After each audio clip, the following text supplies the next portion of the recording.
Apple 15 একটা smart watch, একটা পোর্টনিক্সের Buds, একটা ব্লুটুথ নেক ব্যান্ড ও একটা লাঞ্চ বক্স। Apple 15 তো Apple 15 আনবক্সিং করতে করতে এই ফোনটাকে তুমি ইউজ করো। হঠাৎ অ্যাপেল পছন্দ করলে কেন? নকল বলতে বলতে গল্প করি। অন্য ফোনটা নিয়ে ও আচ্ছা ড্রিম ছিল, তা বোনের ড্রিম ফোনটা কিন্তু বোনের হাতে চলে এসেছে। Apple 15 কোথা থেকে এসেছে?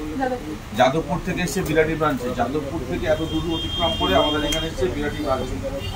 তো আমাদের এখানে এসে সব ঠিকঠাক হয়েছে, তো কোনো প্রবলেম নেই। তো অ্যাপেলের সঙ্গে যে গিফটগুলো আমরা দেবো বলি সেগুলো দিয়েছি, তো সব ঠিকঠাক পেয়েছে। তো কী কী পেলে একটু দেখাও আমাদের অডিয়েন্সদের, একটু দেখিয়ে দাও।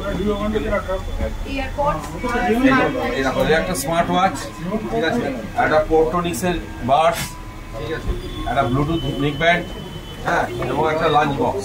এই সবগুলো কিন্তু আমরা ফোনের হাতে তুলে দিয়েছি। আর ফোনটা দিলাম, নাও ফোনটা নাও, ঠিক আছে। ফোনের কালার টালার সব পছন্দ হয়েছে। নেক্সট টাইম ফোন পারচেস করতে আসবো তো। Thank you very much.